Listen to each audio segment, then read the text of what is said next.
Une des choses importantes, je l'ai mentionné un petit peu plus tôt, mais je voudrais y revenir, c'est le levier économique de l'approvisionnement. Parce que ça vous permet très rapidement, ça veut dire dans des, on ne parle pas d'années, on parle de mois, des économies importantes à la source. Ça a une implication directe, ça augmente l'impact de vos liquidités. On sait que les entreprises, en général au Canada, ont de faibles liquidités. Ça augmente immédiatement les bénéfices nets, ce qui permet d'avoir une plus grande facilité au niveau du financement de l'entreprise.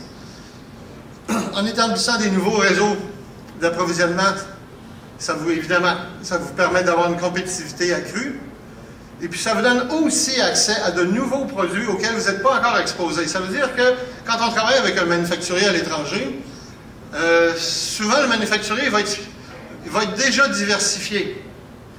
Alors, il va travailler, supposons qu'il travaille dans l'aluminium, il va avoir une multitude de produits dans lesquels il va travailler. Si c'est dans les appareils électroménagers, il va avoir une multitude de produits à offrir. Donc, ça vous donne accès à tout un éventail, à tout un nouveau réseau pour avoir de nouveaux produits à offrir.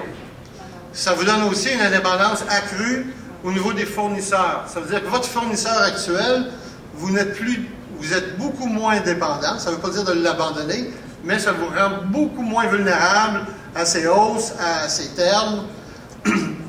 Et puis, ça vous donne une indépendance aussi par rapport aux institutions financières. Les institutions financières, ils veulent bien passer, mais évidemment, avec un certain nombre de conditions. Votre liquidité augmente, donc ça vous permet de libérer des nouvelles ressources financières et de ressources humaines pour créer des nouveaux marchés. On va prendre un exemple que j'ai mentionné aujourd'hui. Une entreprise qui, dans ses approvisionnements, avait l'habitude d'acheter pour environ 1 million de dollars. Une année avec nous, elle a fait des bénéfices d'environ 250 000 supérieurs. 250 000, si on dit une entreprise elle achète pour 1 million et vend pour 6 millions, on peut imaginer qu'elle cherche 200 000 de bénéfices nets.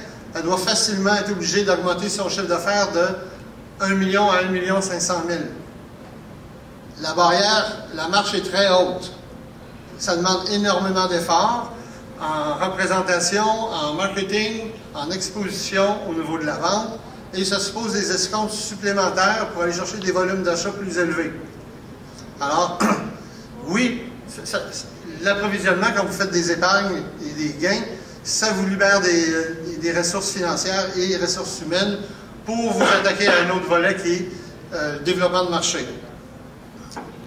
Qu'est-ce qu'on doit retrouver normalement dans une relation où on recherche l'expérience, la confidentialité? Ça, c'est une des principales... c'est un des principaux freins aux entrepreneurs, c'est la confidentialité de leur démarche et de leurs projets. Nous, on a travaillé beaucoup dans les dernières années avec la filière asiatique. Ça nous a permis d'acquérir une grande connaissance des facteurs culturels et des habitudes d'affaires qui diffèrent entre ici et là-bas. Ça vous donne aussi accès à des sources inconnues de compétiteurs parce qu'en faisant les exhibitions à l'extérieur, en rencontrant des manufacturiers, on découvre aussi que c'est arrivé assez souvent qu'on a eu des informations qui nous permettaient de savoir que tel produit s'en venait sur le marché canadien, alors qu'on avait déjà des clients qui travaillaient sur l'implantation d'un nouveau produit. Alors ça, c'est des informations qu'on peut arriver à trouver. C'est fréquent, c'est beaucoup plus fréquent qu'on peut imaginer. L'expérience peut vous permettre aussi de simplifier le processus, c'est-à-dire que vous pouvez tout simplement définir vos besoins, vos échéanciers, vos budgets, vos spécifications, et puis une personne d'expérience va être capable de monter un projet pour vous et de le mettre en marche dans des délais qui sont habituellement de 2 à 3 mois seulement. Alors que, expérimenté par soi-même, on parle de, bon, on va y arriver l'an prochain. Aujourd'hui, on sait très bien que dans l'entreprise privée, les marchés bougent très, très rapidement. Le cycle des produits, par expérience, on a déjà eu un plan d'affaires sur un produit qu'on imaginait, nous, probablement l'implanter en 3 ou 4 ans, puis en bénéficier 2 ou 3 ans. Ça s'est avéré que le cycle du produit a été de 5 ans et non pas de 5, 6, 7. Alors, ça a beaucoup d'impact aussi dans l'élaboration d'un développement de projet ou développement de produits et mise en marché. Les cycles sont beaucoup plus rapides. Une personne d'expérience va être capable de négocier pour vous des termes et des garanties avec les fournisseurs à l'étranger. Ça veut dire la culture des affaires, la traduction de contrats, toutes les implications légales que ça peut avoir dans certains cas. Ce qu'on peut offrir aussi, c'est, on sait très bien que si on achète à l'étranger, avant que ça soit mis dans un conteneur, emballé, mis dans un conteneur, expédié, c'est difficile pour un acheteur ici de dire, ben, je prends l'avion, je pars 2 semaines, puis je vais vérifier la production, je vais vérifier l'emballage. Ça, c'est aussi des services qu'une personne d'expérience comme nous peut vous offrir. Et puis, évidemment, ça simplifie aussi tout ce qu'on peut appeler la logistique, les sélections de transport, courtage, dédouanage, livraison chez l'entreprise. Ça peut aller jusqu'à la consolidation de marchandises dans différents conteneurs qui peut venir de différents fournisseurs en même temps.